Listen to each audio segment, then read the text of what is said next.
नमस्कार। प्रतियोगी परीक्षाओं की तैयारी में अंग्रेजी का इडियम्स वाला सेक्शन कई लोगों को थोड़ा मुश्किल लगता है। हाँ, ये बात तो है। तो आज हमारे पास कुछ नोट्स हैं जिनमें एसएससी, सीजीएल, सीएचएसएल, बैंकिंग जैसी परीक्षाओं के लिए कुछ जरूरी मुहावरे दिए गए हैं। चलिए, इनको जरा समझने की कोशिश करते हैं। बिल्कुल। और देखिए, इन मुहावरों को सिर्फ रटना काफी नहीं है, उनका सही मतलब, उनका इस्तेमाल समझना जरूरी है, बिल्कुल। ताकि परीक्षा में कोई गलती ना हो। हाँ, सही कहा। हम हर मुहावरे का मतलब हिंदी और अंग्रेजी दोनों में और उदाहरण भी देखेंगे। बहुत बढ़िया। तो पहला है हमारे पास to have bigger fish to fry. इसका क्या मतलब हुआ?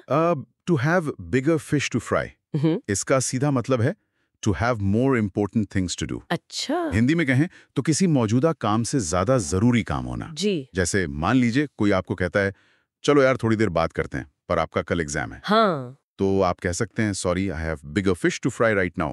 मतलब अभी मेरे पास इससे ज्यादा जरूरी काम है। समझ गई। परीक्षा में ये कैसे आता है? अक्सर वाक्य में ये बताने के लिए कि कोई व्यक्ति क्यों व्यस्त है या किसी छोटी चीज पर ध्यान क्यों नहीं दे रहा। ठीक है। अगला वाला तो सुनने में ही बड़ा मजेदार है। Break a leg. इसका मतलब तो शुभकामनाएं देना होता है ना? पर ये थोड़ा अजीब नहीं है? हाँ, है तो अजीब। ये दिलचस्प है। असल में थिएटर की दुनिया में, मतलब स्टेज परफॉर्मेंस वगैरह में, सीधा गुड लक बोलना थोड़ा अपशगुन जैसा मानते थे। ओह अच्छा। तो कलाकारों को शुभकामनाएं देने का ये एक अलग तरीका बन गया, ब्रेक अ लेग।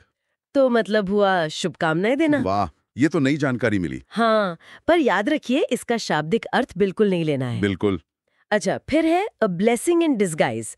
नोट्स कहते हैं कि कोई चीज जो शुरू में बुरी लगे पर बाद में अच्छी साबित हो। एकदम सही। समथिंग दैट सीम्स बैड और unlucky at first but results in something good happening later. Hindi में कह सकते हैं छिपा हुआ वरदान। हाँ, जैसे मान लीजिए किसी की नौकरी चली गई, शुरू में तो बहुत बुरा लगा, जाहिर है। पर शायद उसी वजह से उसे कोई बहुत बेहतर मौका मिल गया, तो वो नौकरी जाना क्या हुआ, अ ब्लेसिंग इन डिस्गाइज। हाँ, ये तो जीवन में भी होता है कई बार। अच्छा, अगला है एट हर विट्स एंड। ये सुनने में थोड़ा परेशानी वाला लग रहा है। हाँ, सही पकड़ा है। इसका मतलब है to be so worried, confused और annoyed that you don't know what to do next. ओह, मतलब इतना ज्यादा परेशान या उलझन में होना कि समझ ही ना आए कि अब आगे क्या करें। कोई उदाहरण? जैसे कोई माँ अपने बहुत शरारती बच्चे से तंग आकर कह सकती है I am at my wits end with this child. मतलब अब मेरी समझ से बाहर है कि इसका क्या करूं। अच्छा, ठीक है। अब एक बिल्कुल अलग तरह का मुहावरा, ग्रीन थंब। क्या ये बाग बगीचों से जुड़ा है? बिल्कुल। ग्रीन थंब का मतलब है a natural talent for growing plants. अरे वाह। यानी बागवानी में स्वाभाविक प्रतिभा, जिसके हाथ से पौधे खूब अच्छे लगते हैं, फलते फूलते हैं, उसके लिए कहते हैं he she has a green thumb. मेरे एक दोस्त के लिए बिल्कुल सही है। अब है ब्लैक शीप। नोट्स कहते हैं परिवार या समूहों का बदनाम सदस्य। हाँ, a person who has done something bad that brings embarrassment और शेम टू देयर फैमिली और ग्रुप। हिंदी में परिवार या समूहों का बदनाम सदस्य, ठीक है। वो व्यक्ति जो अपने समूह या परिवार के लिए थोड़ी शर्मिंदगी का कारण बने। बस ये ध्यान रखना है कि वो उसी समूह का हिस्सा होता है। अच्छा, अगला देखते हैं ऑन द बॉल। इसका क्या मतलब है? ऑन द बॉल होने का मतलब है to be quick to understand and react to things, या to be alert and efficient. मतलब तेजी से समझना और प्रतिक्रिया देना। हाँ, बिल्कुल। हिंदी में कह सकते हैं पूरी तरह चौकस और कुशल होना। ये अक्सर काम की जगह पर या खेल वगैरह में इस्तेमाल होता है। जैसे? जैसे our project manager is always on the ball, she never misses a deadline. मतलब वो बहुत चौकस और कुशल है। समझ गई। Bite the bullet. क्या ये बहादुरी से जुड़ा है? बिल्कुल। To force yourself to do something unpleasant और डिफिकल्ट, और to be brave in a difficult situation. कठिन काम हिम्मत से करना। हाँ, किसी कठिन या अप्रिय स्थिति का साहस के साथ सामना करना। कहते हैं पुराने जमाने में जब सर्जरी बिना एनेस्थीसिया के होती थी, तो मरीज को दर्द सहने के लिए कोई चीज जैसे गोली बाइट करने को देते थे। ओह। वहीं से ये आया। जैसे I really don't want to study for this exam, but I guess I have to bite the bullet. तो ये थे कुछ बहुत ही महत्वपूर्ण मुहावरे, खासकर प्रतियोगी परीक्षाओं के लिए। हाँ, और जरूरी ये है कि सिर्फ मतलब न रटें, इनके पीछे का भाव और वो किस स्थिति में इस्तेमाल होते हैं ये समझें। सही कहा। और भाषा कैसे विकसित होती है ये सोचना भी दिलचस्प है। कैसे अनुभव और कहानियां इन वाक्यांशों में ढल जाती हैं। बिल्कुल। एक सवाल सोचने लायक है। क्या आज के इस डिजिटल युग में जैसे मीम्स हैं, ऑनलाइन स्लैंग है, क्या इनसे भी ऐसे ही नए मुहावरे बन रहे हैं जो शायद भविष्य में इसी तरह इस्तेमाल हो? ये वाकई सोचने वाली बात है।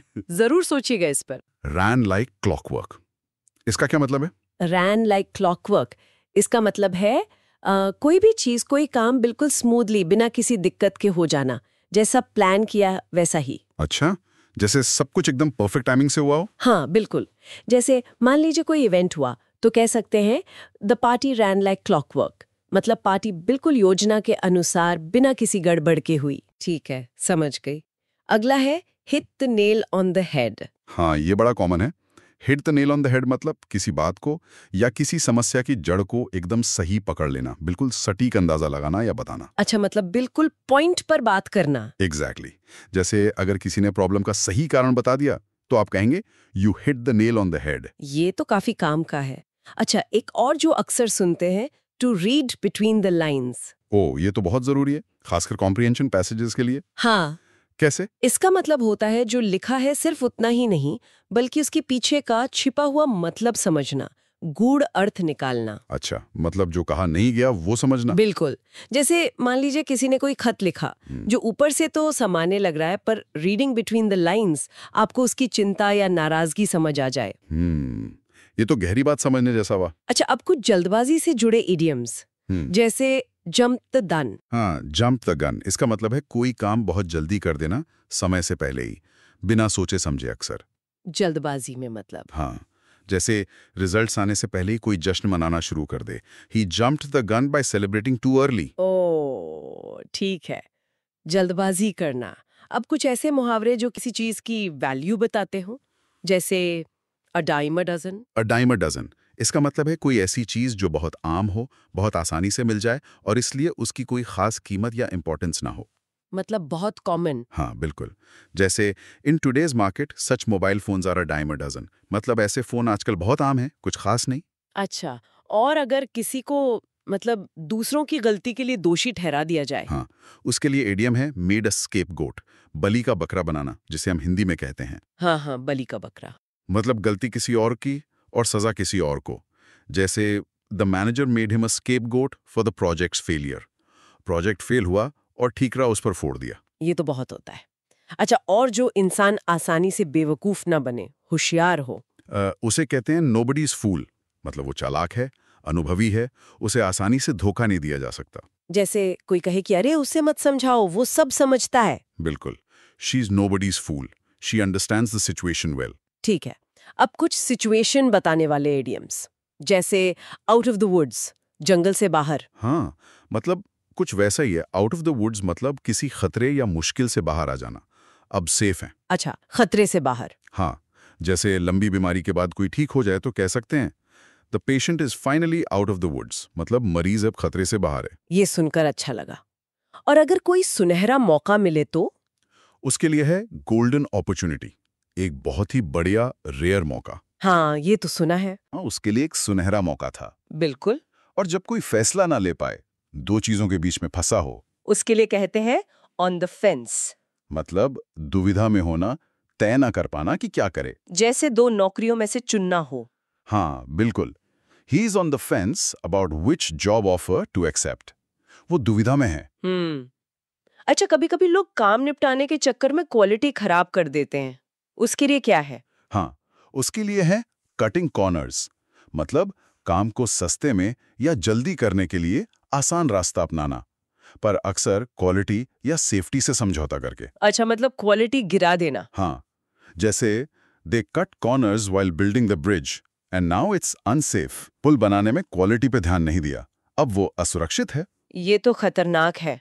अच्छा, अगर कोई गुस्से में हो, विरोध करने को तैयार हो? उसके लिए है अप इन आर्म्स, मतलब बहुत ज्यादा नाराज होना और विरोध या लड़ाई के लिए तैयार होना। जैसे किसी नए नियम के खिलाफ। बिल्कुल, the employees were up in arms about the new policy, कर्मचारी नई नीति को लेकर बहुत गुस्से में थे। ठीक है। और एक है स्पिल द बीन्स, इसका क्या मतलब हुआ? स्पिल द बीन्स मतलब कोई राज खोल देना, गुप्त जानकारी बता देना, अक्सर गलती से। अच्छा, राज फाश कर देना। हाँ, जैसे कोई सरप्राइज पार्टी प्लान कर रहा हो और किसी ने पहले ही बता दिया, someone spilled the beans about the party। हाँ, ये तो गड़बड़ हो जाती है। अच्छा, और जब किसी को अपनी गलती का नतीजा भुगतना पड़े, उसे कहते हैं faced the music, मतलब अपने किए का परिणाम भुगतना, उसका सामना करना। चाहे वो अच्छा हो या बुरा। ज्यादातर बुरे कामों के लिए इस्तेमाल होता है, जैसे he was caught lying and had to face the music। झूठ बोलते पकड़ा गया और फिर परिणाम भुगतना पड़ा। समझ गए। और किसी काम के लिए जी जान लगा देना, बहुत मेहनत करना, हर मुमकिन कोशिश करना। वाह, जैसे परीक्षा पास करने के लिए। बिल्कुल। He moved heaven and earth to clear the exam। उसने परीक्षा पास करने के लिए जमीन आसमान एक कर दिया। बहुत बढ़िया। ड्रू द लाइन, एक रेखा खींचना। हाँ, बिल्कुल। ड्रू द लाइन मतलब एक सीमा तय करना, खासकर ये बताने के लिए कि क्या एक्सेप्टेबल है और क्या नहीं। एक हद तय कर देना। जैसे किसी व्यवहार को लेकर। हाँ, जैसे I can tolerate jokes but I draw the line at personal attacks. मैं मजाक सह सकता हूं, पर व्यक्तिगत हमलों पर मैं सीमा तय करता हूं, वो बर्दाश्त नहीं। ठीक है, बिल्कुल स्पष्ट। 5 फिंगर डिस्काउंट, ये क्या चीज है? कोई छूट है? नहीं, ये छूट बिल्कुल नहीं है। इसका मतलब है to steal from a shop, मतलब दुकान से चोरी करना। ओह, मतलब 5 उंगलियों का इस्तेमाल करके चोरी। हाँ, बिल्कुल। ये एक मजाकिया या अनौपचारिक तरीका है चोरी कहने का। परीक्षा में ध्यान रखना जरूरी है कि ये डिस्काउंट नहीं, चोरी है। समझ गया।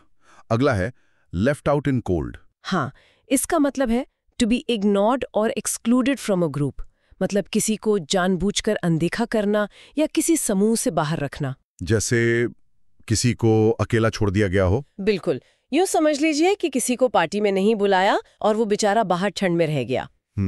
ये अक्सर वाक्य पूरा करने या अर्थ समझने वाले सवालों में आता है। ठीक है। फिर है कुक वंस गूस। क्या इसका मतलब खाना पकाने से है? नहीं, इसका मतलब है टू इंटरफेयर विद, डिसरप्ट और रूइन समथिंग फॉर समवन। अच्छा, मतलब किसी का काम बिगाड़ देना। हाँ, किसी की योजना खराब कर देना या उसका बना बनाया काम बिगाड़ देना। जैसे हम कह सकते हैं his silly mistake cooked our goose, मतलब उसकी बेवकूफी भरी गलती ने हमारा काम बिगाड़ दिया। अगला है केयर अ हैंग। इसका मतलब है शोइंग नो इंटरेस्ट, किसी चीज में बिल्कुल भी रुचि न लेना या परवाह न करना। जैसे I don't care a hang what he thinks. हाँ, बिल्कुल सही। मतलब मुझे जरा भी परवाह नहीं कि वो क्या सोचता है। और हाई एंड माइटी, ये किसके लिए इस्तेमाल होता है? ये होता है एक्टिंग सुपीरियर, एरोगेंट और सेल्फ इम्पोर्टेंट। मतलब कोई व्यक्ति जो बहुत घमंड दिखाए, खुद को दूसरों से बहुत ऊंचा समझे। अच्छा, मतलब घमंडी या अभिमानी। हाँ, ये अक्सर नकारात्मक भाव में इस्तेमाल होता है। ठीक है। एक और है बिसाइड द मार्क। इसका मतलब है इररेलेवेंट और इनएक्यूरेट, कोई बात जो मुद्दे से हटकर हो, अप्रासंगिक हो या गलत हो। जैसे कोई बहस चल रही हो और कोई बिल्कुल अलग बात कह दे। हाँ, तो हम कहेंगे his comment was completely beside the mark, मतलब उसकी टिप्पणी बिल्कुल बेतुकी थी। चलिए, आप कुछ और मुहावरे देखते हैं। अंडर द रोज, ये थोड़ा अजीब है। हाँ, इसका मतलब है सीक्रेटली और प्राइवेटली, गुप्त रूप से। गुप्त रूप से, गुलाब के नीचे। हाँ, इसके पीछे एक कहानी है जी। कि पुराने जमाने में मीटिंग वाले कमरे में छत पर गुलाब बना होता था, जिसका मतलब कहा कि यहाँ कहीं गई बातें गुप्त रहेंगी। तो अंडर द रोज मतलब गुप्त रूप से। दिलचस्प है। अगला है फिश आउट ऑफ वाटर।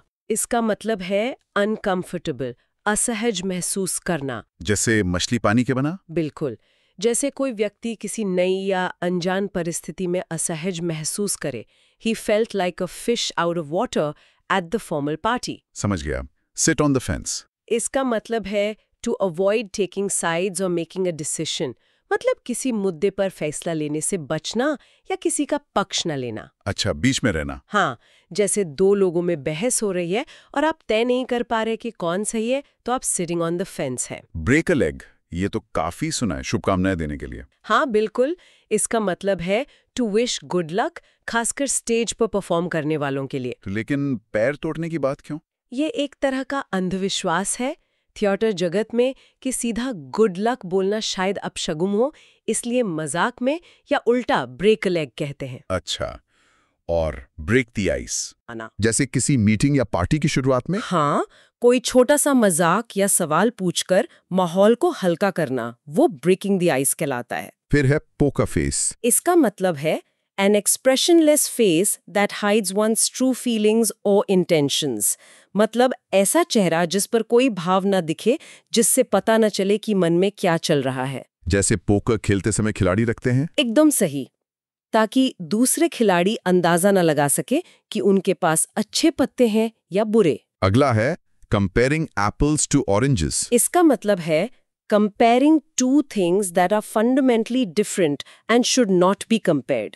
मतलब दो ऐसी चीजों की तुलना करना जो बिल्कुल अलग है और जिनकी तुलना हो ही नहीं सकती। जैसे किसी की विज्ञान की योग्यता की तुलना किसी की कला की योग्यता से करना। हाँ बिल्कुल, ये कहना कि सेब संतरे से बेहतर है या संतरा सेब से, ये बेमतलब है क्योंकि दोनों अलग फल हैं। ठीक है, chip on shoulder. इसका मतलब है a tendency to be easily angered or resentful due to a perceived grievance. मतलब किसी पुरानी शिकायत, अन्याय या अपमान की वजह से हमेशा नाराज या चिड़चिड़ा रहना। जैसे कोई सोचता है कि उसके साथ हमेशा गलत हुआ है। हाँ, और उस वजह से वो छोटी छोटी बातों पर भी भड़क जाता है। ऐसा लगता है मानो उसके कंधे पर कोई बोझ चिप है। समझ गया। Olive branch. ये शांति का प्रतीक है, a symbol of peace और reconciliation.